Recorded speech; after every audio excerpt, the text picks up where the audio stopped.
I'd like to call the Subcommittee on Communications and Technology to order and begin our hearing on promoting broadband jobs and economic growth through commercial spectrum auctions, and welcome all of our witnesses who are here today. Spectrum legislation presents a tremendous opportunity to promote wireless broadband, to spur economic growth, to create jobs, and generate significant revenue for the American taxpayer. This hearing will focus not only on how we might advance our goals by auctioning currently available spectrum, but also how we might create a marketplace where licenses can voluntarily return spectrum for broadband in exchange for a share of auction proceeds. The communications industry in America is in a time of massive change. Americans' voracious appetite for mobility has made wireless service an overwhelmingly popular way for Americans to stay connected. In fact, nearly 1 in 4 Americans has cut the cord, as it were, relying solely on wireless for their voice communications needs. Similarly, wireless is the fastest growing area of broadband connectivity. The convenience of mobility that moved us towards wireless voice is having the same effect in the broadband arena. Last week, we had our hearing on public safety spectrum, and I continue to have concerns that reallocating the D block rather than auctioning it may be a mistake. The Advanced Wireless Services 3 spectrum is another block already available for auction, although many believe it would best be paired with spectrum currently occupied by federal users. All of this spectrum needs to be part of our discussion. Another avenue for consideration is voluntary incentive auctions, something that both the FCC's National Broadband Plan and the President's budget identify. Current license holders, such as some television broadcasters and satellite operators, might be willing to relinquish spectrum and use the auction proceeds to fund operations of new, innovative ventures. For example, the DTV transition has allowed broadcasters to transmit in high definition and add additional over-the-air channels. Additional funding could help pay for expanded mobile, internet, and even broadband offerings. We can and should act to preserve and promote this important service. I support incentive auctions, but any incentive auction in which a licensee forfeits spectrum rights must be voluntary. This is not only good spectrum policy, it is good economic policy. Incentive auctions help match willing buyers and willing sellers. If a broadcast station values its spectrum more than a potential wireless broadband provider is willing to pay, the station will not be forced off the air. However, as Mr. Ellis will attest in his testimony today, there are broadcasters interested in participating in incentive auctions. This opportunity for broadcasters presents opportunities for our nation's economy as well. Broadcasters who agree to surrender their licenses through an incentive auction, or those who choose to only return a portion of the license and channel share with another broadcaster, could provide the U.S. government with the opportunity to re-auction their licenses to wireless providers who desperately need additional spectrum to meet consumer demand. Those auctions will generate revenue for the Treasury for debt reduction. Moreover, they will help create badly needed jobs.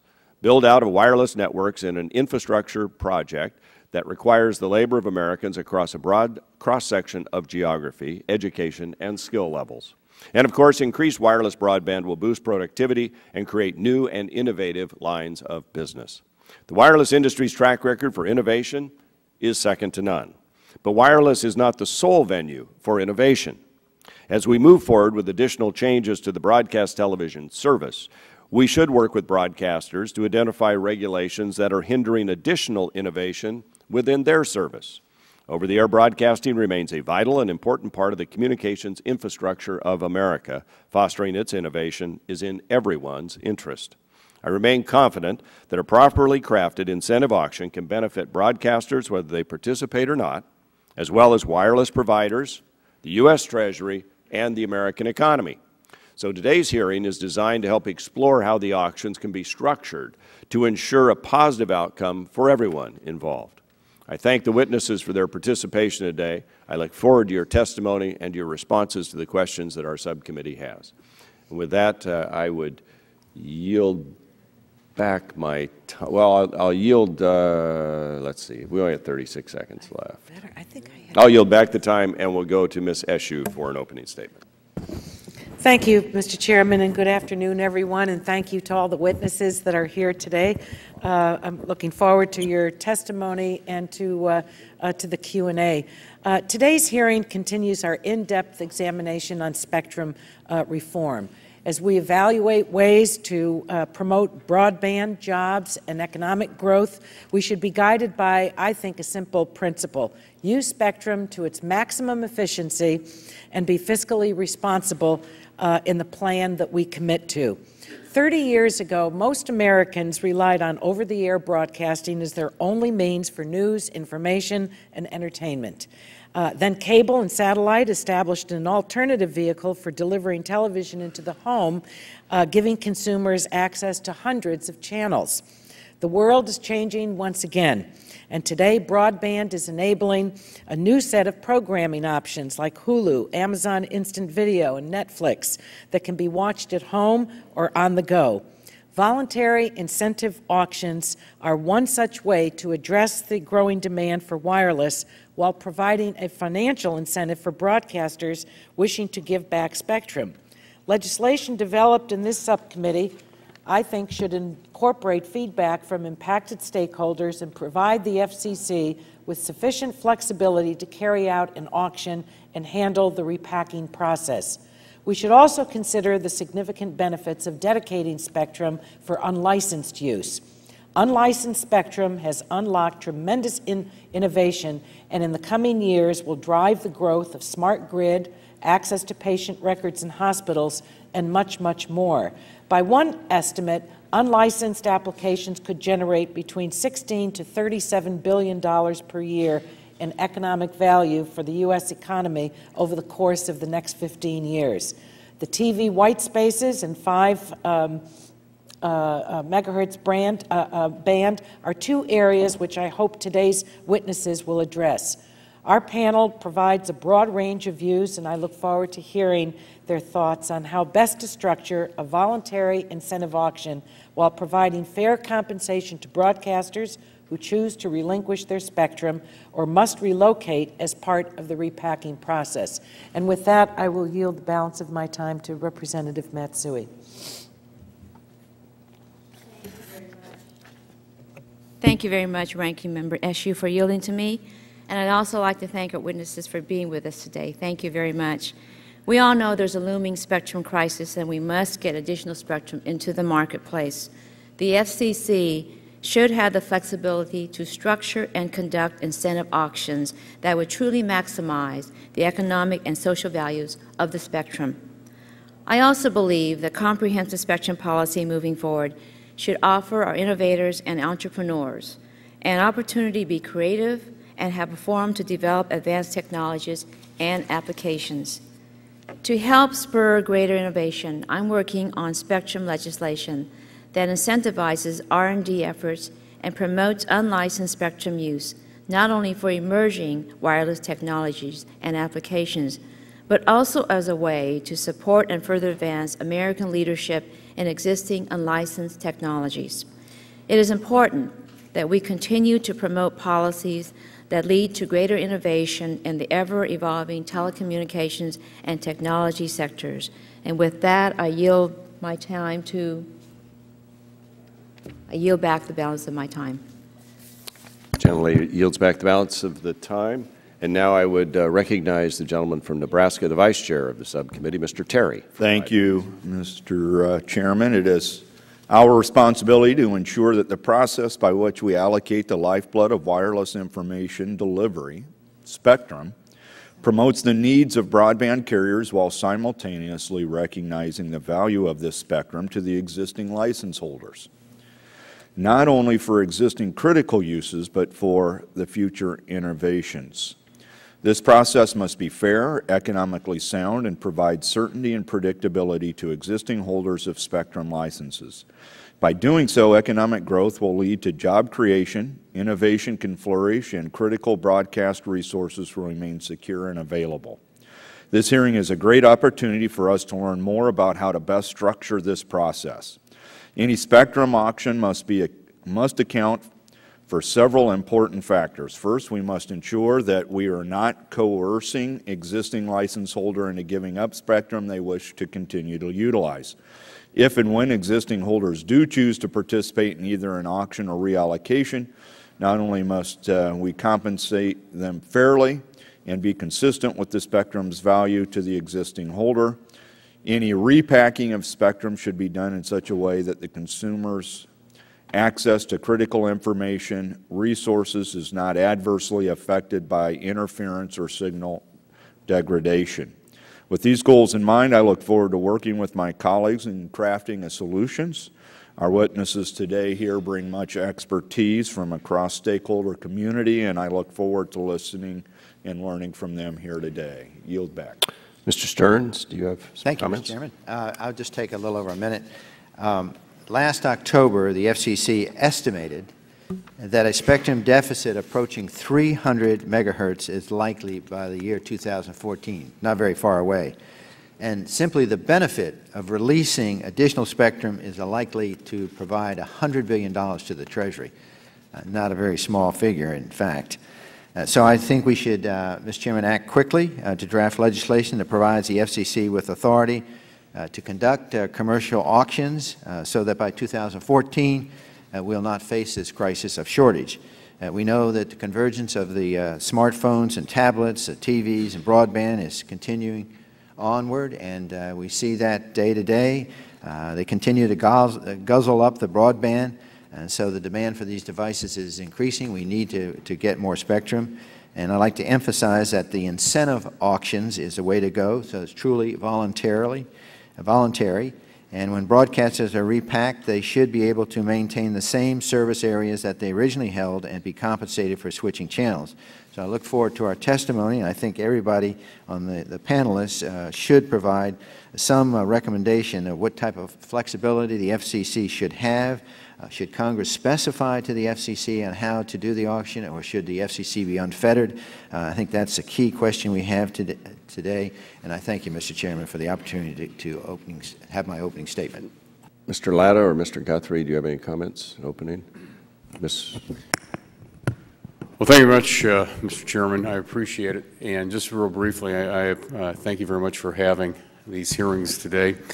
I've recently introduced legislation for voluntary incentive auction and the revenue sharing, and when you're looking at the jobs and the technology out there, that we could be moving forward, and also additional revenue then to the Treasury to reduce the deficit. I applaud you for the hearings today. Thank you. Thank you. Ms. Blackburn, did you have an opening statement you wanted to share? Thank you, Mr. Chairman. I do, and I will submit my full statement.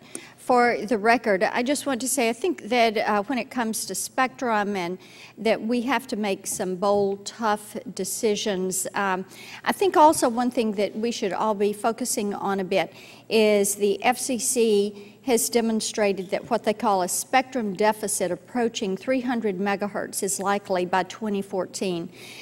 We need to be looking at that and be serious in how we go about approaching this and resolving that need for spectrum. I was visiting with someone last week, and they were talking about how we will soon have 1 trillion devices attached to the broadband, and why it is so important for us as we look at the use of the spectrum to think in terms of how we accommodate, whether it is through the line or wireless, all of the use that is coming toward us. So I thank you for the hearing. I yield back. Thank you. All time has expired for opening statements. No, we go to Mr. Waxman. I almost did that again. I'm sorry. Mr. Waxman for Thank you, Mr. Chairman. Since April 12, the Communications and Technology Subcommittee has held 3 hearings on the spectrum policy. Last week, we focused on public safety spectrum and needs for public safety spectrum, while this week we'll examine how we might make additional spectrum available for commercial broadband through incentive auctions. I'm pleased that Chairman Walden and Ranking Member Eshoo are working together to focus the subcommittee's attention on spectrum matters. Smart spectrum policy can help improve public safety, promote broadband, create jobs, and reduce the deficit. I know members on both sides of the aisle recognize what a rare opportunity we have to accomplish several important policy goals by enacting legislation in this area. Incentive auctions are not the only element of smart spectrum policy that we need to address. We also should consider how to utilize federal spectrum resources better, how to encourage spectrum sharing, how to maximize spectrum efficiency across all spectrum bands, and how to balance our mix of licensed and unlicensed spectrum. By authorizing the FCC to conduct incentive auctions, that should be the foundation of our spectrum policy efforts. This is a concept that has bipartisan, bicameral support. At the Energy and Commerce Committee, Representatives Barrow and Latta have both introduced measures that would grant the FCC the ability to conduct incentive auctions. It's also backed by economic experts. In April, more than 100 prominent economists with varying political perspectives wrote to President Obama to endorse incentive auctions as a good way to repurpose spectrum while minimizing transaction costs. Notably, these economists believe that Congress should give the FCC great flexibility to design appropriate auction rules to maximize the benefits of incentive auctions. They note that in 1993, Congress took the then controversial step of authorizing spectrum auctions and allowing the FCC flexibility to design how spectrum auctions should work. The result was a huge success. Since Congress authorized spectrum auctions, the increase in consumer welfare has been dramatic and the economic benefits to our nation substantial.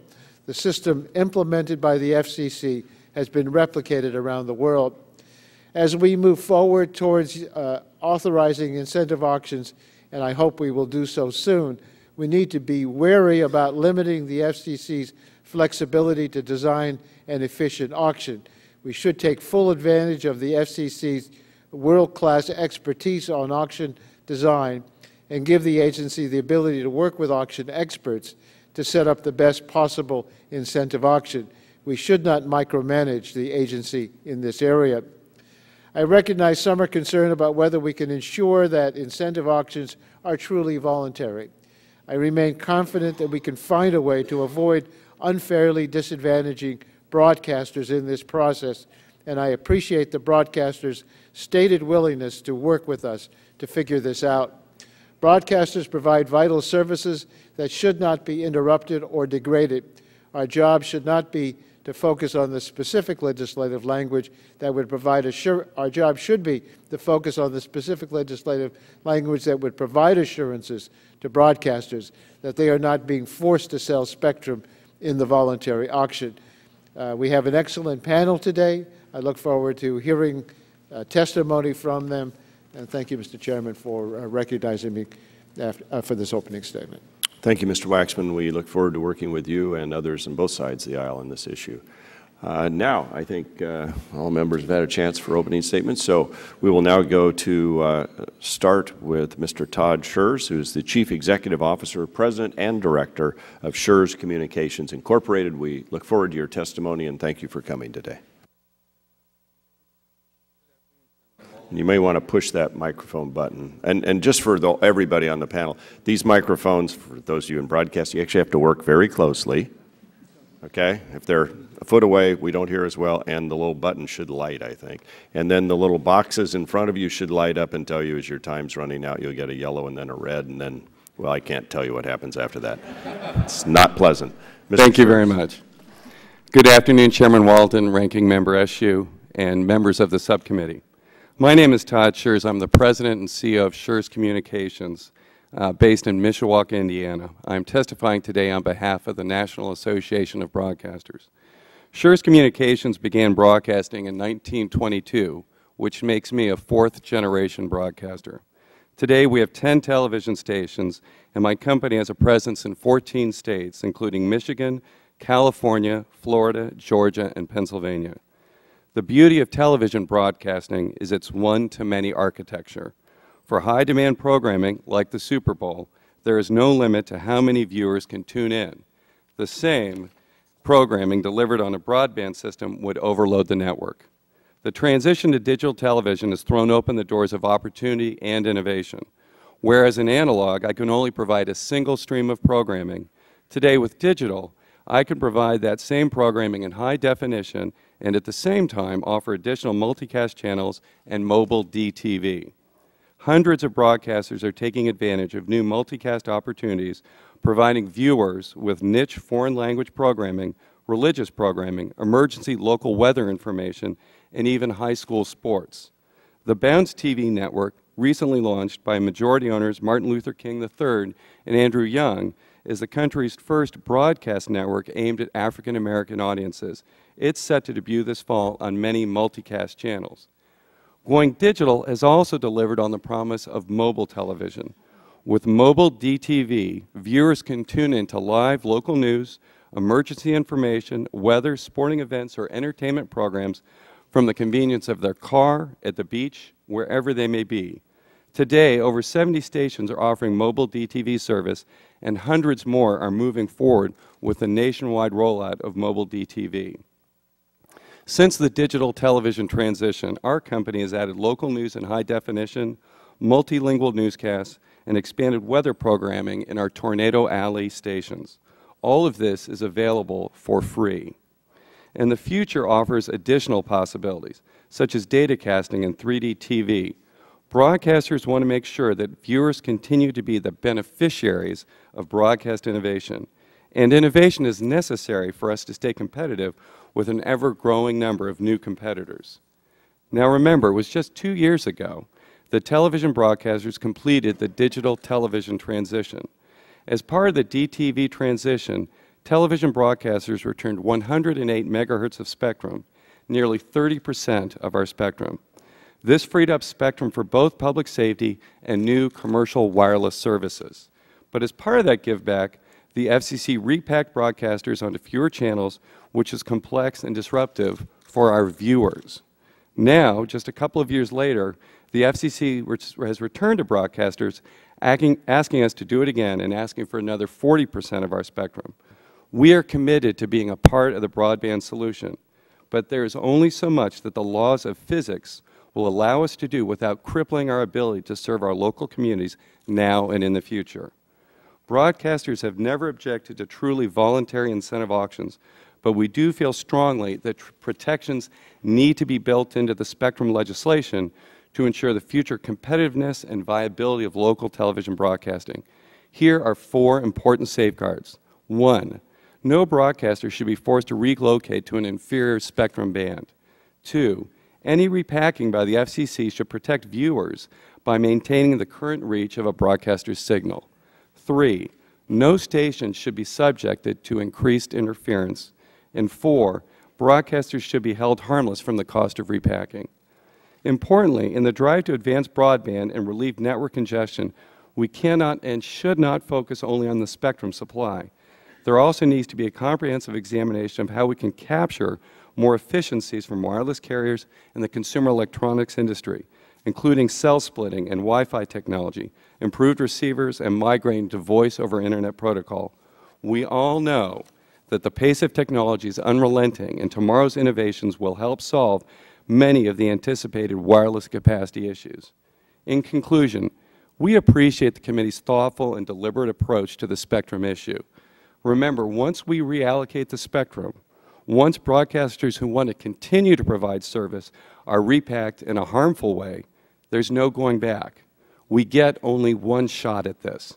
We need to do it right to ensure that viewers do not lose access to the news, entertainment, and vital emergency programming that broadcasters provide. I'm as excited about broadcasting's future as we are proud of our heritage. Our company has no plans to return our spectrum. For that reason, I ask that any spectrum legislation be crafted to protect our ability to continue to serve the viewers of our local communities. Thank you, and I'd welcome any questions. Mr. Schurz, thank you for your testimony and for your family's long history of serving your communities. Now I'd like to go to Mr. Bert Ellis, who's president of Titan Broadcast Management. Mr. Ellis, we welcome you here today and look forward to your testimony as well. Good afternoon, Congressmen and Congresswomen. My name is Bert Ellis, and I am the president of Titan Broadcasting. And we currently own and or operate 13 television stations. The FCC would like us broadcasters to repack down to channels 14 to 30 to free up an additional 120 megahertz of spectrum. There are several major problems with this proposal. First, there are just too many broadcast signals currently on the air in primarily the top 10 to 20 markets to repack into these 17 remaining UHF channels. Consequently, some small number of television stations, 75 by my count, must be purchased and shut down, presumably through a voluntary incentive-based auction. Now, if Dr. Connolly and the FCC can design a reverse auction system that is to their advantage, so be it, so long as the broadcaster's decision to sell or repack is still totally voluntary. And voluntary means the FCC cannot set the selling price by, for these stations via caps, via percentages, or any other such valuation restriction, only via market forces. As the chairman said, my company is, under certain circumstances, willing to sell the spectrum for some of our stations. We are open to this consideration. However, the FCC still needs to repack all the remaining stations such that the stations are not impaired financially or via signal. Mr. Schurz has already addressed this, so I will not rehash that, but I stand by those concerns as well. But finally, in my view, the FCC needs to use this whole process to provide a win-win for the broadcast industry and Americans in general. Fortunately, the FCC and Congress does have the power to offer up two very powerful incentives to the industry that also advance the National Broadband Plan. Option number one, the FCC and Congress can either mandate or use their bully pulpit to convince the wireless carriers and the handset tablet manufacturers to incorporate mobile tuners into all new handsets and tablets. This would help the broadcast industry fast launch mobile services, and not just mobile services for personal entertainment, but also mobile services that could be the basis for a national emergency alert communications network. We have incorporated plans for just such a national emergency network into the Mobile 500 rollout plans that were announced only yesterday. Now, I've been told over and over and over again that this tuner option is DOA, but I just don't believe it. It would seem very simple to me to make this a condition of the wireless companies participating in the spectrum auctions, as well as in the AT&T-T-Mobile merger approval. And I am sure Qualcomm, to my left, would gladly make these new chips. Option two, the FCC can finance and facilitate the transition from our current 8 VSB broadcast modulation technology to OFDM. A new OFDM broadcast standard would come with three huge advantages for the FCC, the broadcast industry, and the consumer. One, the FCC. OFDM would permit the FCC to much more densely repack the broadcast stations, allowing more channels in each market to be used. Two, the broadcast industry. It will allow one broadcast channel to broadcast almost twice the current capability of 19.4 megabits. This would enable broadcasters to support a national LTE-based emergency alert network. Mobile broadcasting offers the best and fastest means for the U.S. to create such a national emergency network. And third, to the consumer, OFDM allows broadcast signals on any device to be picked up by one chip. Consequently, this chip can be manufactured in large numbers very cheaply and can be embedded in handsets, tablets, computers, and televisions. This will allow a seamless mobile viewing methodology. A person can watch a newscast, a ball game, anything on their handset, then their tablet, then their television in a seamless manner. They will not miss a frame of viewing. This is the holy grail of future mobile. This is what the consumer wants. Broadcasters have a great deal to offer, but much of the current thinking seems to want to relegate us to the technology trash bin. We want to be part of the emerging digital future. The four, soon to be three maybe, major wireless carriers already control 90% of the available mobile spectrum. If you want to sell more of our broadcast spectrum to these wireless guys, then give us broadcasters the opportunity to fully compete with them on the mobile front. If they want to go down in numbers, let us get in the game with them. Do not let them close us out of the from the mobile consumer. All of us in the media business want to be in the mobile video business in order to survive and thrive in the future. And more competition is better for the consumer. The FCC needs to compensate broadcast stations to repack. By their own estimate, it will cost about $1 million per station, about $1 billion. For about $2 billion, $2 to $3 billion, the stations can not only be repacked, but can also switch over to this new OFDM technology. that can support a broadcast overlay for LTE, as I said. This is the time to do both, repack and upgrade our technology, and also mandate the mobile DTV chips. Then we can have a totally mobile, broadband-enabled population. With such a system in place, we broadcasters can and will create a mobile broadcasting work. There is a win-win agenda here. I support such. Thank you. Mr. Ellis, thank you for your suggestions, your testimony, and your service. Now we'll go to Mr. Christopher Gutman-McCabe, who is Vice President for Regulatory Affairs of CTIA, the Wireless Association. We appreciate your testimony today and look forward to it, and thank you for being here. Sure, thank you. Good afternoon, Chairman Walden, Ranking Member Eshoo, and members of the subcommittee. On behalf of CTIA, thank you for the chance to speak to you today about promoting broadband, jobs, and economic growth through commercial spectrum auctions. CTIA believes these objectives are achievable and mutually reinforcing. For that reason, we urge you to act at the earliest possible date to enact legislation that will authorize incentive auctions and allow additional licensed spectrum to be made available for commercial wireless use. Today, we are the world's clear leader in wireless broadband. Although the United States is home to less than 5% of the world's population and just shy of 6% of global wireless subscribers, the U.S. claims more than 20% of global high-speed wireless broadband subscribers. This leadership helps to create a competitive advantage for the United States. But to maintain this advantage, we need to ensure that there is a sufficient pipeline of spectrum available to meet the exploding demand for wireless broadband services.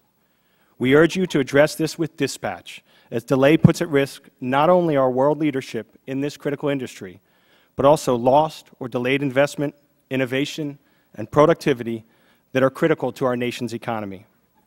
The growth in the demand for mobile broadband and the corresponding need for additional spectrum has been well documented both by the government and respected private sector parties. Even conservative estimates project U.S. mobile data traffic to grow by a factor of more than 20 between the end of last year and 2015. This demand is being driven by consumers' migration from feature phones to smartphones and tablets that, while employing advances in spectral and computing efficiency, allow consumers to demand more and thus strain wireless networks to an unprecedented manner. The evolution of machine-to-machine communications will only exacerbate this challenge. Efficiency gains and infrastructure investment will help, but neither will be sufficient to answer the challenge we face in delivering the critical infrastructure for the economy of the 21st century. The good news is that there are ways to help meet the need for additional spectrum. By authorizing incentive auctions and repacking the bands allocated for television broadcasting, by directing NTIA to facilitate access to bands currently occupied but often underutilized by government, and by enacting improvements to the spectrum relocation process, Congress can provide the wireless industry with a path to help America stay ahead of its Asian and European competitors in this critical industry. Taking these steps will produce manifest benefits to our nation. Referring to, Chairman Walden, OFDM refers to an air interface that is at the core of long-term evolution, LTE, which is the 4G technology. OFDM is also used in Wi-Fi. OFDM is a modulation technique, and so it can mean all kinds of different things. I think what Mr. Ellis was suggesting is that Qualcomm would incorporate some kind of mobile DTV capability into our chips. Obviously, we look very hard at the business pros and cons of adding a new capability to our chips. Our chips support multi-frequency bands, multiple technologies, and we strive to pack the most power into our chips at the least cost. Is that a capability you have now today to put mobile TV in a chip? No, we've looked at it. It's been, mobile DTV has been talked about. I looked back through my emails since at least 2007 was the first announcement about it.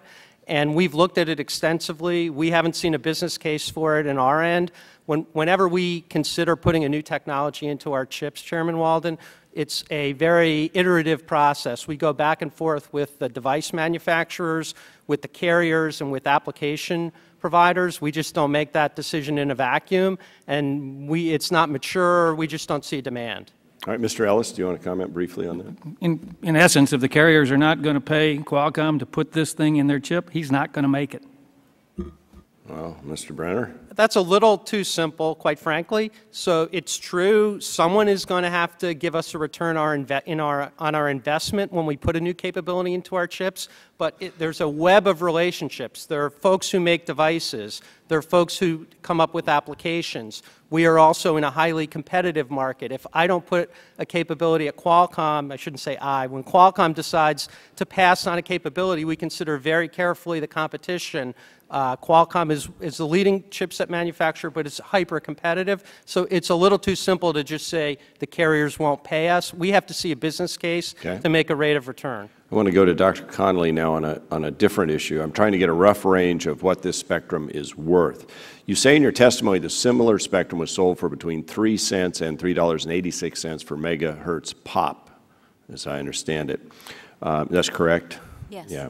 With approximately 300 million people in the country, that means that even on the low end, each megahertz of a licensed spectrum could raise $9 million, and on the high end, each megahertz could raise $1 billion. Is that correct?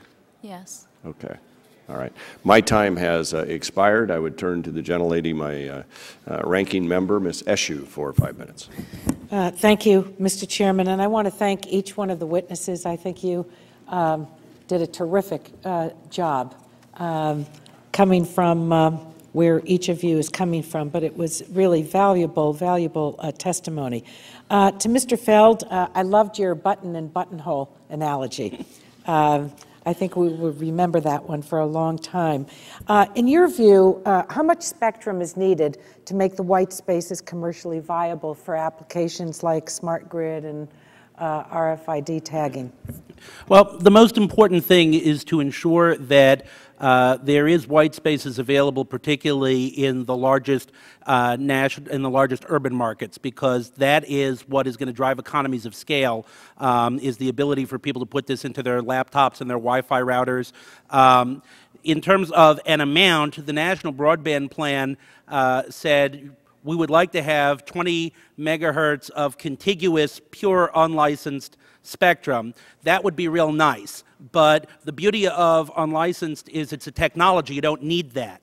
As long as you have at least 1 or 2 available channels in the largest urban markets and sufficient, by which I mean not directly next to a broadcaster so you could use full power, and then sufficient in the rest of the country, which I think is not where the challenge is, there will be interest in developing and investing in this technology. Thank you. To Mr. Ellis, is Titan Broadcasting planning to offer mobile broadcasting, and what's your assessment of the potential market demand for this type of service? Yes, we do intend to offer mobile broadcasting, and our assessment, depends on whether the consumer can actually see our signal on a mobile device. So we have to figure out whether it's whether you're going to start with the handset, which is controlled by the wireless carriers. Do you go to the laptop? Do you go to the in-car device? And how do you get the mobile consumer to actually see our signal? Now, you stated in your testimony that you're testifying as a broadcaster that may sell off the spectrum of some of your stations under the right conditions. Can you tell us what the right conditions are, in your view? The right price. There you go. Everybody has their price, right? And to Mr. Gutman McCabe, thank you for your testimony and the work that CTIA does. The DTV transition freed up spectrum in the 700 megahertz band that's been auctioned, but in some cases has yet to be deployed on a commercial basis. I think it's Mr. Barrow that has legislation that also mentions as part of the bill that there has to be an inventory done. I'm concerned about those who have purchased spectrum and have yet to use it 3 years after the auction was completed. So while we know that the wireless usage is growing at an exponential rate, how do we determine future spectrum needs when there's still spectrum sitting unused? Sure. Thank you, Congresswoman. That's sort of a broad question, and I'll take it piecemeal if you don't mind. First of all, while the 700 megahertz auction was completed a little while back, it wasn't cleared until about a year ago. And it takes time to, you know, Mr. Brenner and Qualcomm and companies like that and Ericsson that do the infrastructure need to make sure that the spectrum is available and cleared, and they begin the process of developing technology to implement on the network side and on the handset side. What's the average length of time to prepare what the spectrum that's bought to bringing it, to making use of it on the market? Sure, and I guess it depends upon if their standards have been developed, but it could be, you know, a year to 3 to 4 years. And you must keep in mind that these companies spend tens of billions of dollars. The last two auctions raised $33 billion. So they need to answer to Wall Street. They need to have a return on their investment, and they do move forward, and they move forward, you know, really quickly. In the last 10 years, since I've been at CTIA, we've gone from analog to digital to third generation, and now we're looking at fourth generation deployments, all in a 10-year period. As far as your question about how do we determine what the future need is in terms of spectrum, whether it's Kleiner Perkins in your area or the folks in Silicon Valley or the Informa Group, or you could sort of go on, they've all suggested that there will be upwards of a 35 times increase in demand. And we've tried to simplify that. I've tried to simplify that in my mind. And the simplest example I have is if someone came to you and said that California was going to experience a 35 times increase in the amount of cars on its roads, after you picked yourself up off the floor, I think we would think, okay, what can we do in terms of driving efficiencies? What do we have in terms of new roads planned? And that's what we're asking Congress is we can work on the efficiency side of the equation. We can implement picocells and femtocells. We need help with the roads, and for our roads, our spectrum. And we need help preparing for that tremendous increase, which is happening. I mean, we say preparing. Data traffic doubled from 09 to 010. And so we're seeing that. Thank you very much. Thank you. We now go to the Vice Chair of the Subcommittee, Mr. Terry. Before I do that, Mr. Kinzinger has a document he'd like to put in the record with unanimous consent from Radio Inc. regarding radio stations involved in helping residents in Joplin after the tornadoes, Clear Channel especially. So, thank you, Mr. Kinzinger. Without objection, that'll be in the record. Mr. Terry. Thank you. So, Mr. Schurz, despite your affinity for Notre Dame. Yes, sir. I think Mr. Ellis probably answered this very bluntly, but I think a case has been made that more spectrum is needed. TV stations have spectrum, and as I said in my opening, it's important that there's not a taking of your spectrum, that it has to be voluntary. But what will it take to get you, I'm not negotiating here, but you on behalf of others generally, define voluntary for me. What is it going to take so that you would volunteer to give up some of your spectrum? The definition of voluntary means that there are no negative ramifications for participating or for not participating. So I think the FCC can design such an auction. My concern principally is that for those people who choose not to participate, that you, and kind of the things I chatted about in my statement in terms of no one being forced to relocate to an inferior spectrum band, that all viewers can keep seeing the channels and stations they see now, that no station is subject to increased interference, and that broadcasters should be held harmless from the cost of repacking. When I never heard the term win-win-win-win before today's hearing, and I like that term. I think what we're looking for is that people who want to stay in the business, it's don't lose. And really, it's not the broadcasters, it's our viewers and our communities. Let me also add to the don't lose that if there are spectrum fees and other costs, I think that that is probably not in the spirit of voluntary. Such as? Such as that if we choose not to participate in the auction, repacking is involuntary. We understand that. We'd like to have the safeguards and protections on a going forward basis so there's no harm to the business and to the viewers and communities. But we would we certainly don't expect or want to see increased fees, spectrum fees, if we choose not to participate. And how do you answer Dr. Conley's statement that if there isn't some mechanism to force holdouts, that it will actually degrade the value of the spectrum that may be auctioned off? Do you agree that that could happen? From all the discussions I've seen about the way the auction is being considered, and there is no definitive auction yet, but there's a lot of discussion. My expectation is I think that they will probably find a way that would be equitable and that you would limit the holdouts. But, you know, the question is, no one is, Mr. Ellis is here because they said, gee, you might sell, and he said that.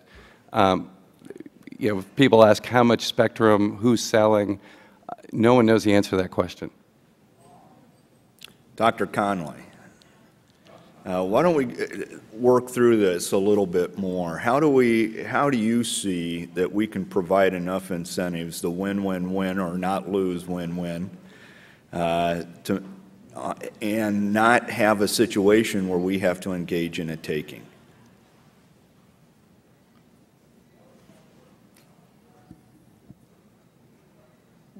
If the incentive, if the reverse auction is correctly designed, the broadcasters will only participate if they win. No one is going to participate and not win, because, and you know, that's by definition. And they can list different prices at which they're willing to do different things. So they may be willing to do one thing and they offer a certain price. They may be completely unwilling to do another thing, so they offer, you know, a very exorbitant price that they know won't be accepted, or simply refuse to participate in that option. The costs of any repackaging are, at least from what I hear, the FCC is offering to cover those. And so as long as what they are bidding on is well specified, then by definition, if their bid is accepted, they will win. Right.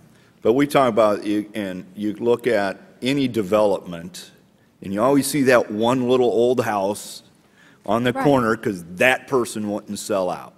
Right. No, and that's why we do need the ability to relocate, because they will hold out. And even, well, there's a possibility of holdout. There's also a possibility that if you are one, I mean, when you're bidding within a market, you are competing against the other broadcasters in that market. So if someone is not in the range that they know they're trying to empty, they are not true competitors to those in the range that they're trying to vacate.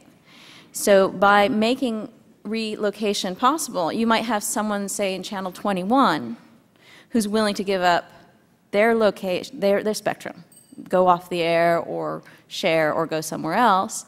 And if someone in channel 40 is unwilling to, then 21 can sell their spectrum right, their rights to that spectrum, and then we can move someone to channel 21.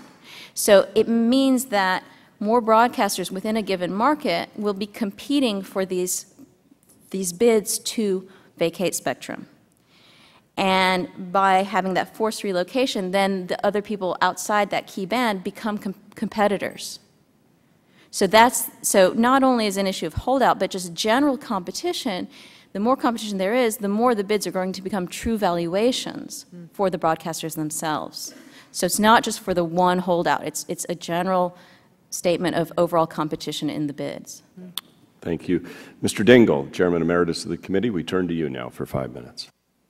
Thank you for your courtesy, and I want to thank the distinguished gentlewoman from California, Ms. Matsui. Thank you. This is not the first time we have visited this question. In earlier hearings, I've expressed my strong doubt that such auctions can in fact be truly voluntary. A great source of my alarm comes from the National Broadband Plan itself, where it states at page 79 that the government's ability to reclaim, clear, and re-auction spectrum is the ultimate backstop against market failure and is an appropriate tool when the voluntary process stalls entirely.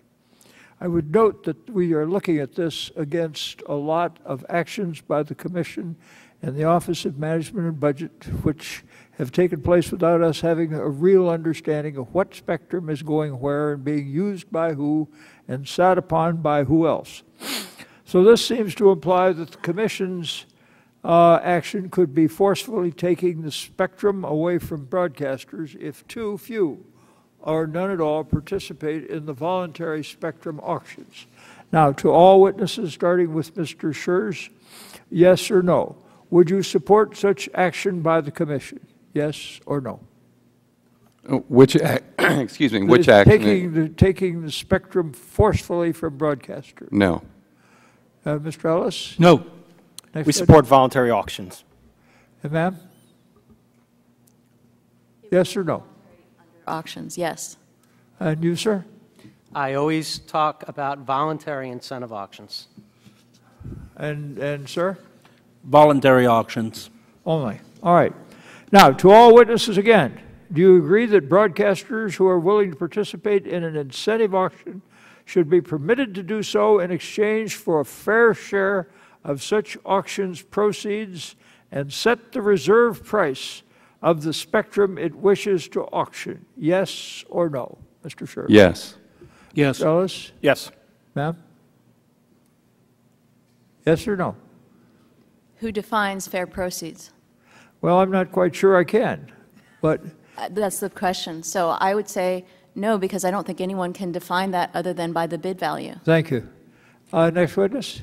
I'm sorry to just raise a quibble here, but the use of the term reserve price, I don't quite understand. Well, I'm assuming that the reserve price is the price that would be fixed by the Commission as the price below which no auction would take place and no sale would take place. Yes or no? Okay, can I just clarify, Congressman Dingell? The reason why I'm asking is normally I have the same understanding of a reserve price. I've bid in 3 auctions over the years, and there's an aggregate price for the entire auction that the auctioneer sets. It has nothing to do with the individual bid, any bid. Is limited, please. Yes or no?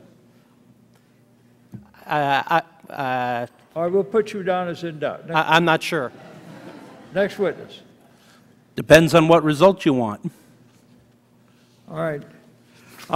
To all witnesses, in other words, if the FCC is overly restrictive in how re-auctioned spectrum can be used, we'll end up with a fine mess on our hands, just like the auction of the D block. Am I correct in that? Starting with you, Mr. Schurz. Yes. Yes or no? Mr. Ellis? Yes. Next witness? Yes, you're potentially correct. Ma'am, if you please. Yes. Sir? Yes. Next witness? Yes. Thank you, ladies and gentlemen. Now, to all witnesses again, similarly, the goal of any incentive auction, in addition to fairness to those who surrender the spectrum, should be to maximize the revenue to the Treasury. Yes or no? Starting with Mr. Schurz. Yes. Mr. Ellis? No. That should be a significant part of it, yes. Ma'am? No. Sir? Yes, a significant part. Last witness? Absolutely not. All right, now I would like to explore this channel relocation just a bit more. Now, to Mr. Schurz and Ellis, both of you have considerable technical experience as broadcasters. Are my concerns about shifting from UHF to VHF valid? And I want to say that I have fears that doing so might restrict the geographic reach of a given broadcaster. Second, I think going from UHF to VHF will impair the broadcaster's ability to transmit digital signals. So, are my concerns about shifting from UHF to VHF valid? Yes or no? Yes, I know our company's had specific instances of that, no question. Mr. Ellis? Yes, VHF does not work. Now, again to Mr. Schurz and Mr. Ellis. Further, do you believe that reducing a broadcaster's ability to transmit digital signals puts it at a disadvantage vis-a-vis the other content providers? Yes or no? Yes, I would agree with that. Mr. Ellis? If digital means an over-the-air broadcast signal only, yes, we are disadvantaged to the wireless providers. All right, to all other witnesses, with Messrs. Shoulders and Ellis's response in mind, do you believe that it's fair to broadcasters to require that they move from the UHF band to the VHF band, yes or no? Starting with our next witness. I think there's a difference between the upper and lower VHF bands, a pretty significant difference, and I think that's a difficult question that we can work through as part of this process. There are a large number of broadcasters currently operating in both bands. You can't say that it's you can't say sitting there that it's fair at this time. Well, Congressman, there are a large number of broadcasters operating in both of those bands at this moment and doing well. But if they've already shifted, well, we'll put you down as in doubt. Next witness, please. Then, did you have another witness, Mr. Dingell, that was going to dare answer, because we're over the clock here? Well, I'm willing to forego. I just want everybody to know that we're not walking into any tea party here. Thank you for your courtesy. Although some of us have a time or two. Mr. Stearns, we're going to yield to you for 5. Let me ask each of you, and I think this is sort of basic to start the question off, and I'll just start with Mr. Schwartz. Do you think before we do any auction off any the spectrum that we should do an inventory, just write on down? As a businessman, before we determine where we need to go, we always start with where we are. Okay. Yeah, I think an inventory is a good idea. Mr. Ellis, we should do a spectrum inventory first? Before? Yes, but I think it can be done in a weekend. In a weekend? Okay. Next. Yes, sir. This is not that complicated. Okay. Next. I don't think it needs to be done prior to an incentive auction process. So your answer is no. Okay. No. Dr. Conley? My answer would be no. No. Mr. Brenner? No. Ms. Feld? No. Okay. Now, let's say we do have a spectrum inventory, and you find out, who has what and what they use. Do you think it's important in this layout that we determine how effectively the spectrum that they have is being used and what bands aren't yet deployed and how long until deployment? Is that an important? I mean, some of you don't think we should do a spectrum, but it seems to me that if we did a spectrum inventory, we could find out how efficiently it's being used. I think members of Congress want to know that. Mr. Schultz, do you agree with that, that if we did a spectrum inventory, we would want to find out how efficiently it's being used and what bands aren't yet deployed and how long until they're deployed? I think that what we're looking at right now is not only the total amount of spectrum, but no question how efficiently it's used. I think there's a question on how one defines that. Broadcasters have 6 megahertz. We use the 6 megahertz. So there could be a lot of quibbling over the details. But, yeah, I think it's a good idea. Okay. Mr. Ellis? As a prudent businessman, I think you should always know how you're using your product. Okay. Yes. Yes. Our concern isn't with an inventory. It's that the suggestion that you might need to do it before you move forward with incentive auctions. And so, well, that's what I'm asking. Yeah. So we believe a solid, legitimate inventory of the government side of the equation, the commercial side, is fine. Which would include how effectively it's being used. Yes, although I think we would all share concerns about who would define that and how it would be defined. I mean, in our case... Is it hard to define? Yes. Okay. Dr. Conley? I agree completely. I have nothing against doing an inventory and trying... I mean, you folks have said no, but... No, but I disagree with conditioning. I think it's axiomatic. You're just trying to decide how efficiently it's being used and what bands are yet deployed and how long. I think those are important questions we should know. But I would not condition the incentive auctions on doing that first, because I know that that can take years. And the value of the spectrum to our economy... Now, Mr. Ellis says it can take a weekend. Well, I don't know if he's worked in the government. I'm definitely not working in government. Touche. All right, Mr. Brenner? If I could... Wait, no, Mr. Brenner first. So I want to be clear, Congressman Stearns. There should be an inventory, and we should. You said no. I don't think we should hold up the auction process waiting, because I'm concerned that it will take forever. Well, how can you auction off something you don't know anything about? Well, we know. No, we're going to auction off spectrum that. But don't you want to know how efficiently it's being used by whom, and what bands aren't yet deployed, and how long until? Wouldn't you want to know that? So, Congressman, when I advise our management, I give them a presentation once a quarter or once every 2 quarters on new spectrum bands, what they're being used for, what the likely time period would be for an auction. So I think those facts are known. What isn't known is there are hundreds of thousands of FCC licensees across a whole range of services, ranging from private radio services, trucking companies, taxi cab companies, and we should find out if they're using the spectrum on an ongoing basis, and if they're not, let's get it back. Totally agree with you about that. Okay. Mr. Feld?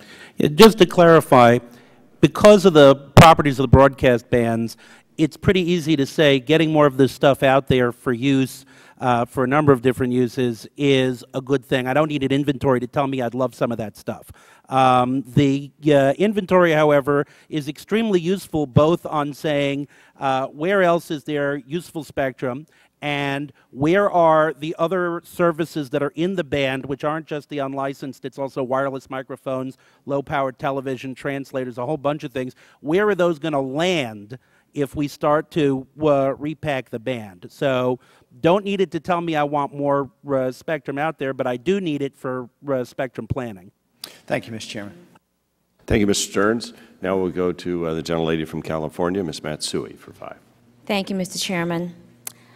As I mentioned in my opening statement, I believe the FCC should have the flexibility to structure and conduct incentive auctions. Dr. Conley, you stressed in your testimony that the FCC must have a great deal of flexibility to design and implement incentive auctions. In granting FCC this new authority, how should Congress balance the need for FCC flexibility while providing some legislative certainty to ensure that there is enough participation from existing licensees to ensure successful auctions, and these auctions would bring about the maximum value and public interest benefits for our consumers? It's a very interesting question. I'm not sure that there is anything that Congress could do to guarantee that people will come to the table. They will come to the table if it's in their incentive, and I think that that is why the FCC should be allowed to have these incentive auctions. I can't imagine that putting restrictions on the auction would somehow increase the interest in selling off or being willing to vacate certain spectrum. I think, if anything, it would decrease it.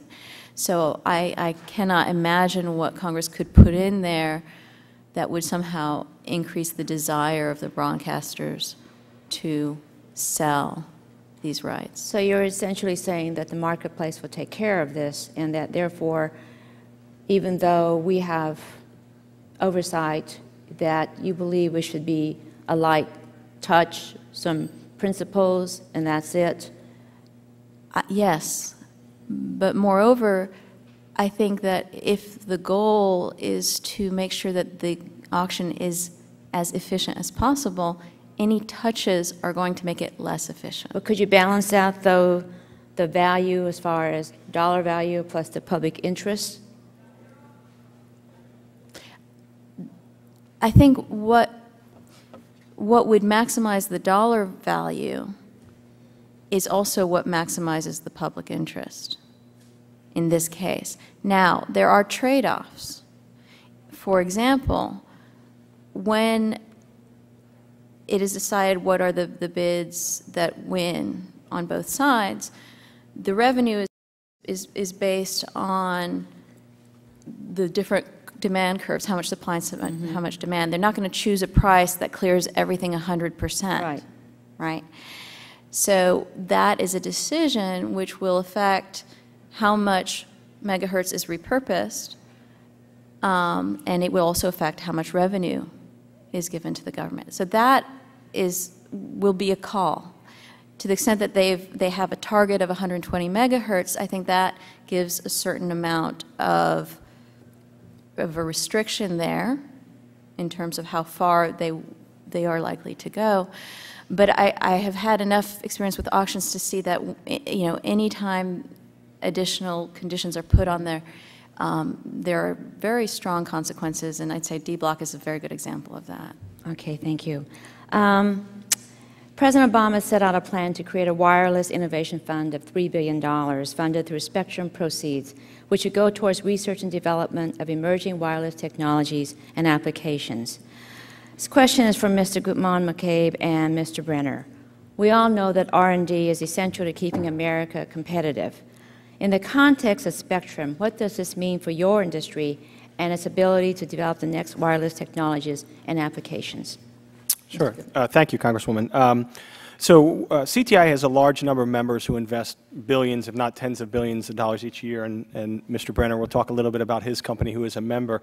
We tend to try to do our best to facilitate that in the private sector, and we believe there are probably two ways that Congress could significantly help that. One is the purpose of this hearing today, to talk about getting more spectrum to market and funding the network infrastructure such that people want to feel comfortable putting R&D dollars to work.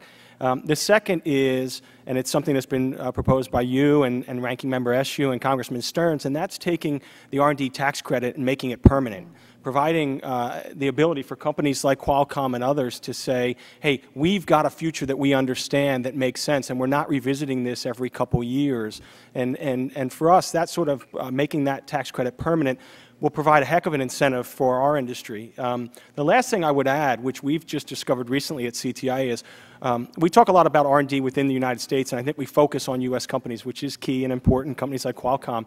But what we've learned is because we've become the hub, the epicenter of wireless, whether it's the apps world or the network world or the device world, we're finding foreign companies are moving their R&D facilities here into the United States. And we're finding more and more foreign-based companies with their R&D facilities in California, in Texas, and in other states. And we think that's because we have the right ecosystem to facilitate that. Great. I'm sorry, Ms. Brown, I ran out of time, but a quick comment from you. Well, research and development is synonymous with Qualcomm. As I said in my testimony, we spend $2 billion every year on research and development, about over 20 cents of every dollar that we make in revenue. So we are constantly researching new technologies. It's essential. Well, thank you very much, and I know I've really run out of time. Thank you, Mr. Chairman. It's all right. We want to get the answers. Thank you, Ms. Matsui. We'll go now to Ms. Blackburn. Thank you for being here, and we'll look forward to your questions. Thank you, Mr. Chairman, and thank you to our witnesses, and thank you for your patience. I love hearing you all talk about the innovation, and I'm glad we just touched on the R&D tax credit, because the innovators that I'm talking to in Tennessee, some of them I've been working with for years, because I ran the Tennessee Film, Entertainment, Music, and Interactive Technologies component of our state government at one point in my career, and innovators want that certainty, and regulatory uncertainty right now is just a bear. And they talk about it to us quite a bit. Listening to you all, I would imagine each and every one of you know somebody who is innovating some new application or attachment for the broadband, and they're waiting to see what is going to happen with spectrum. So let's just say Congress sits on their hands and that nothing is done. So what would be, Mr. Brenner, let me just throw this to you. What do you think would happen if we see this spectrum crunch get worse? Because we know that capacity, demand is outpacing the capacity. And if Congress doesn't free up some of the spectrum for commercial broadband, what do you see that impact being on the economy and on jobs? It would be an extremely detrimental impact on the economy and jobs, Congresswoman Blackburn.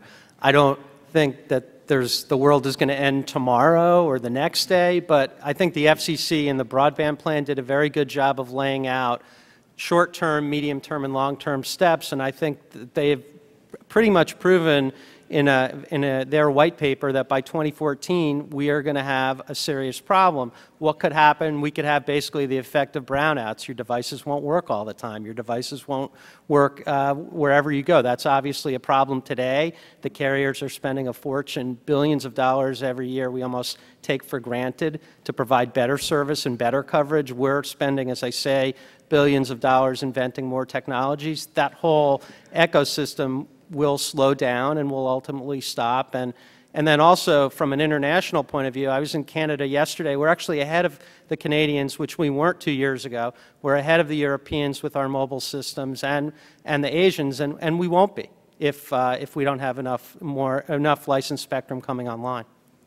You know, I find it so interesting when you equate it to the brownouts, because so many of our entertainment industry innovators in the spectrum have become financial service innovators and healthcare delivery system innovators, and we're seeing a tremendous amount of parallels, if you will, in those industries. And I know that that is something they bring forward to us all the time, is wanting the certainty of the availability of that spectrum. Mr. Goodman. Yes, Congresswoman, I would point you to an article, a kind of timely article in the Wall Street Journal this week that talked about India and the impact of not bringing enough spectrum has had on the Indian market. I think we all think of India as a really rapidly emerging market, and yet in the last 2 years, because of the failure to bring additional spectrum to market, their capital expenditures have gone down 42%. And they said that by 2015, they will not be able to serve a third of their mobile broadband customers, which could have a 1% impact on Indian GDP. And the article ties it directly to not bringing spectrum and not allowing these companies to really to move forward. Okay. And that's a macro level, but I think it's illustrative. Okay, Mr. Ellis. I do not think it's a spectrum problem. I think it's an architecture problem. You know, the one-to-one architecture of the wireless industry, you know, is always going to have a problem, no matter how much spectrum. If eventually they do run out of spectrum, either because they don't get it now or they don't get the next slug they're going to need later, the solution to this is a partnership between broadcasters and wireless. We have a very efficient methodology for delivering, you know, high-content video. They have a very inefficient methodology. The two of us could work some great things together. Okay. Dr. Connolly, I've got just 30 seconds left. You have talked around the issue of the auctions, the incentive auctions, and I agree with your comment about the D block. We put so many restrictions on that. By the time the FCC finished, nobody wanted it. I mean, it's lying fallow. So in your perfect world, what would those conditions for a spectrum auction be to see revenue to the Treasury and then affordability to the private sector so that innovation is carried forward on the spectrum? So you were designing it. What would you say it needed to be? I would not put conditions. No conditions. That's my personal. Okay.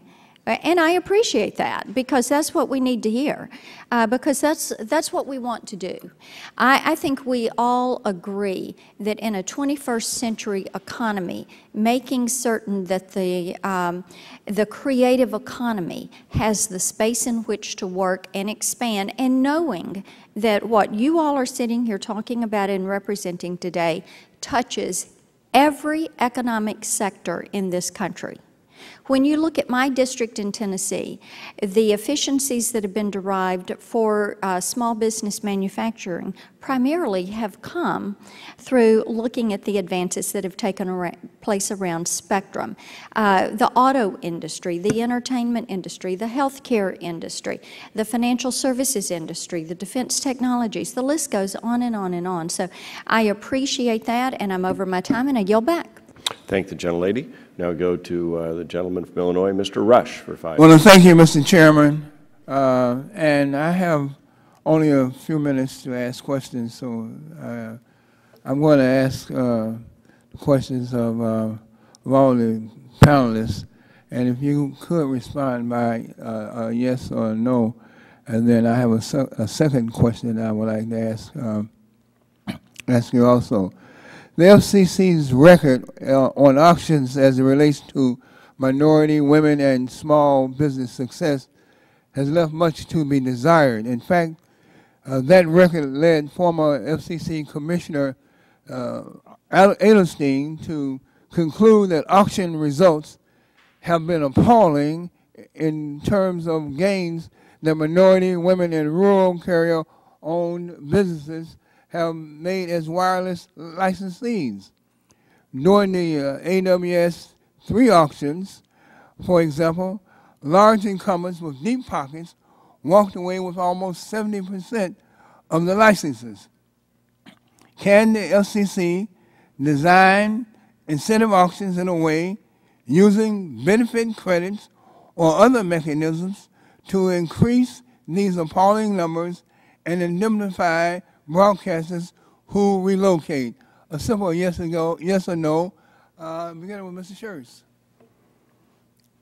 That is a complicated question. I think you will see less diversity in terms of ownership, and I think you will also see, I think you will see as a part of the repacking, the Hispanic community, 1 in 3 watches television over the air, so viewers will be hurt. You can't give me a yes or no? I'll go with yes. Yes. Mr. Ellis? Was the question, can they design it so it? Yes. Yes. I think that's possible, and Congressman, I don't know if you saw this morning, but a letter came in from the NAACP and Rainbow Push and a number of Hispanic groups, all supporting 10 organizations in total, supporting incentive auctions. So, Dr. Connolly. May I ask clarification? You're asking, can it be done to help diversity among licensees or among help those who are receiving the services? Licensees. They'll expand the pool of licensees. It can be done, but it can be done very poorly, and we've had evidence of that before. Okay, can it be done better? I would argue that it is scale matters here. Scale matters here. I don't know that that should be the goal. No, but so you can't give me a yes or no. Yes, Mr. Yeah, I think it's possible. I think Dr. Connolly's point, which I think is a fair one, is this is a very capital-intensive business, the wireless business. So access to capital is a huge determinant in who can bid in an auction and who can win. But is it possible? Yes. It can be done. It can be done. Yes.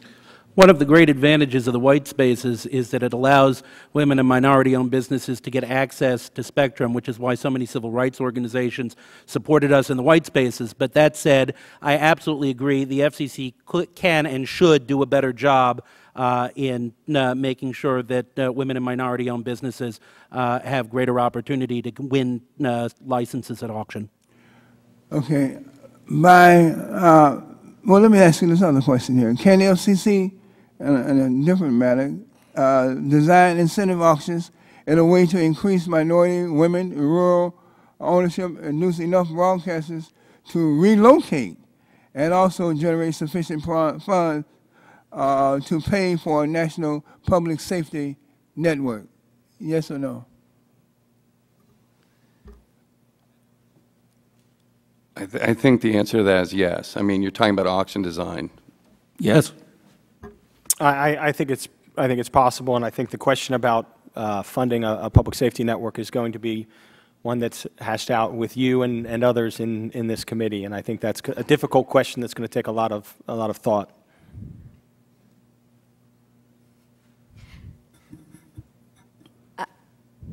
It is a possibility to do. Okay. All right. Yes, it's possible. Yes, and they ought to. All right. Could incentive auctions create additional unintended problems? Yes, no question about it. Yes, solvable, but yes. Not if done properly. I think they'd be minor relative to potential gain. Well, they would be inconsequential relative to the gains. I think that they will be a huge success. I think that they're complicated. We don't know what the best model is, which is why we need to proceed cautiously and give the experts flexibility. All right. Mr. McKay, give me some examples of some unintended problems that might occur if the incentive auctions? Well, I think we've talked at length about making sure that we don't try to overly dictate what the FCC can and should do here. I think we've seen that. It's not just the D block. We've seen it with the C block and other bands of spectrum that have been auctioned. So I think that's an unintended consequence for the auction as a whole. I think with regard to broadcasters, I think we just have to be considerate and think through the process and make it something that incentivizes them. It's in our interest on the wireless side for the broadcasters to have an incentive to participate, and that's what we want. We want them to participate. We believe it can be wildly successful, and we believe we can't miss this opportunity. We've seen Germany and the United Kingdom and France and Italy and Spain and South Korea and Japan have all identified spectrum for commercial mobile purposes and are bringing it to market. We can't fall behind. Mr. Chairman, I want to thank you. You've been very generous with your time. Thank you, Mr. Rush, for your questions and panelists for their answers. We'll go now to Mr. Latta for 5 minutes. Well, thank you very much, Mr. Chairman. Appreciate it. And to our panel, thanks very much for being here today. And some of the questions, I'd just like to follow up to some of the other members have already asked today. But if I could, Mr. Gutman, if I could start, we were talking a little bit about the ramifications if there isn't a voluntary auction out there. And you were talking about what happened in India. In this country, how many jobs would be affected, or how many jobs do you predict that wouldn't be created if we didn't have this auction? Sure. So we've seen numbers between 100 and 200,000 new jobs if we can move forward with incentive auction legislation. And that is sort of direct employment that we looked at and viewed. But I think if you look at sort of what we call the verticals, healthcare and smart grid, intelligent transportation and education and areas like that, you're talking about a ripple effect that is almost immeasurable. And we really do strongly believe, you know, no matter who you look at who's measuring this, that the change that's going to happen in this ecosystem is staggering. 3 years ago, the hottest selling handset was the Motorola Razr. We didn't have application stores. We barely had third generation, certainly not fourth generation. We didn't have tablets. And I think when we looked at a Kleiner-Perkins study, looked at the first 3 quarters after the launch of the iPod, and they went from 0 to 1 million. The first 3 quarters after the launch of the iPhone went from 0 to 4 million. The first 3 quarters of the iPad went from 0 to 14 million. And so we're seeing a ramp up that's almost vertical, and it's almost impossible to put a number on the value and the jobs and the money that will flow to the economy as a whole. Well, that's going to be my next question. Is there any way to predict what that value would be in dollars? Well, we've seen numbers that have come out of the administration from Mr. Summers that have said for every dollar that goes in terms of investment, it results in $7 to $10 in increased GDP. And so that's a multiplier that we think is probably a legitimate number. Dr. Connolly might know. She gave me that look. But you know, there clearly is a multiplier effect, and we've seen it measured at $7 to $10 for every dollar in investment that goes in. I see that Mr. Ellis would like to make a statement on that. I'm just wondering if anybody's going to hold him to these numbers. I beg your pardon? Is anybody going to hold him to these numbers? Well, every time we see them, they go up, and so I'll say yes. I'll be willing to suggest. I mean, Cisco put out its networking numbers today, and they went up again. And we've got a company here that sells solutions to spectrum problems, saying we need to bring more spectrum to market. If that isn't the greatest illustration that we need some help, I'm not sure what is. Well, and I know Dr. Conley, I think the chairman had asked initially what that value might be, and you'd thrown out a low end and a high end. Could you say what those are again? Well, I had the megahertz pop values I was looking at were between 0.03 and $3.86 per megahertz pop. That's purely based on the 700 auction. But if you aggregate that up, that means that based on the 700 megahertz auction, 1 megahertz at the lowest end would generate $9 million, and at the highest end could generate $1 billion, approximately. Mr. Brunner? Please turn on your mic. but we need to multiply that by the number of megahertz that would be auctioned. So if we're auctioning 120 megahertz, Dr. Connolly's high number is tens of billions of dollars, 30, 40, 50 billion dollars in auction revenues. I don't know if that's going to happen, but you know, there's no question that there's huge demand for spectrum, and if there is an auction, there will be people with a lot of money bidding to get more spectrum. Mr. Scherf? The 120 megahertz number has been thrown around, and I just want to give a little perspective. That was in the National Broadband Plan, but that plan did not envision Canada or Mexico. And so the amount of spectrum that you will successfully get out of the broadcast spectrum, I would argue, is significantly less. There's some issues with the plan. And so, yeah, there are a lot of numbers going around, but I just want to make certain that Canada and Mexico do impact spectrum in the United States. Ms. Feld? I just want to emphasize we can't know today how many broadcasters will want to participate in voluntary auction. But when we talk about both meeting our spectrum demand and the value that is being contributed to the economy, it's important to consider the value of the unlicensed and the white spaces as well.